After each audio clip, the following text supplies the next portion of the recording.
सिर्फ 1 minute 60 second. And you know what, एक आम इंसान के लिए यह वक्त सिर्फ एक छोटी सी देरी है, लेकिन 21 जून 2026 को यही 60 सेकंड्स इंडिया के एक स्टूडेंट के लिए उसकी जिंदगी का सबसे बड़ा अभिशाप बन गए। जगह थी भोपाल, मध्य प्रदेश। नीट री एग्जाम का सेंटर। एक बाइक का टायर पंचर होने और अचानक आई मॉनसून की बारिश की वजह से एक स्टूडेंट सिर्फ 2 मिनट लेट पहुंची।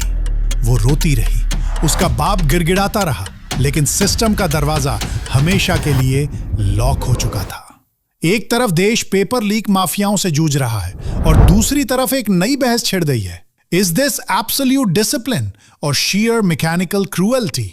आज हम पर्दा उठाएंगे इंडिया के सबसे बेरहम गेट लॉक सिस्टम के पीछे की कड़वी सच्चाई से। 21 जून 2026 की दोपहर को पूरे इंडिया में नीट का री एग्जाम कंडक्ट कराया जा रहा था, लेकिन एग्जाम शुरू होने से पहले ही सोशल मीडिया पर ऐसी वीडियोस वायरल होने लगी जिन्हें देखकर रूह कांप जाए।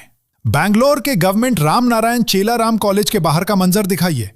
ट्रैफिक जैम और एक पॉलिटिकल रैली की वजह से कुछ स्टूडेंट्स रिपोर्टिंग टाइम के बाद पहुंचे। पुलिस और सिक्योरिटी गार्ड्स ने गेट बंद कर दिया। वीडियोस में साफ दिख रहा है कि कैसे लड़कियां रोते हुए अपनी जान दांव पर लगाकर कॉलेज की ऊंची ऊंची लोहे की दीवारें फांदने की कोशिश कर रही थीं ताकि अंदर जा सकें। वहीं भोपाल में ठीक 1:32 पर पहुंचे स्टूडेंट्स को धक्के देकर बाहर निकाल दिया गया, क्योंकि गेट क्लोजिंग का टाइम फिक्स था 1:30 बजे का। अब बात करते हैं सिस्टम की। नेशनल टेस्टिंग एजेंसी NTA ने नियमों को इतना रिजिड क्यों बनाया, इसके पीछे की क्रोनोलॉजी समझिए। मई 2026 का main NEET exam paper leak और धांधली के आरोपों के बाद पूरी तरह कैंसिल करना पड़ा था। अपनी बची कुची रेपुटेशन बचाने के लिए इस बार NTA ने जीरो टॉलरेंस और एयरपोर्ट जैसी सिक्योरिटी तैनात की। इस बार वेरिफिकेशन के लिए हाईटेक AI सर्विलेंस और बायोमेट्रिक स्टाफ लगाए गए थे। जैसे ही घड़ी में 1:30 बजते हैं, सर्वर ऑटोमेटिकली उन स्टूडेंट्स के बायोमेट्रिक लॉगिन पोर्टल्स को डीएक्टिवेट कर देता है जो अंदर नहीं पहुंचे। यानी गेट पर खड़े गार्ड के हाथ में कोई पावर ही नहीं थी। वो चाहकर भी किसी को एंट्री नहीं दे सकता था, क्योंकि कंप्यूटर सिस्टम उस स्टूडेंट का डेटा एक्सेप्ट ही नहीं करता। An automated system has no room for empathy. हमारे देश में कंपैरेटिव एग्जाम सिर्फ एक टेस्ट नहीं होते, बल्कि पूरे परिवार का एक बहुत बड़ा फाइनेंशियल गैम्बल होते हैं। उन गरीब परिवारों के बारे में सोचिए जो दिन का 300 से 400 रुपए कमाते हैं। वे अपनी जमीन गिरवी रखकर कर्ज लेकर अपने बच्चों को कोटा या दिल्ली जैसे शहरों में कोचिंग के लिए भेजते हैं।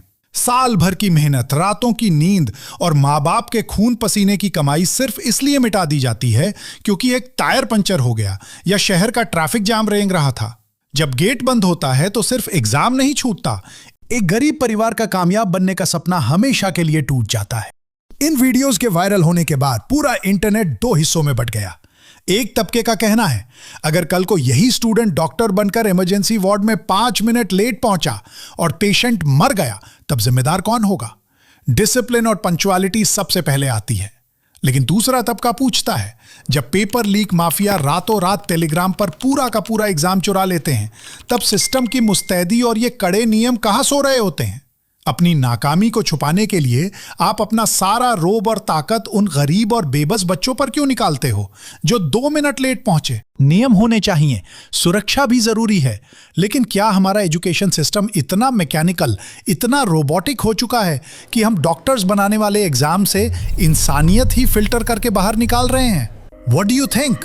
क्या उन बच्चों को 2 मिनट की देरी पर एंट्री मिलनी चाहिए थी, या सिस्टम का यह फैसला बिल्कुल सही था? अपनी राय नीचे कमेंट्स में जरूर बताएं। मिलते हैं आपसे अगले वीडियो में एक और डार्क सच के साथ।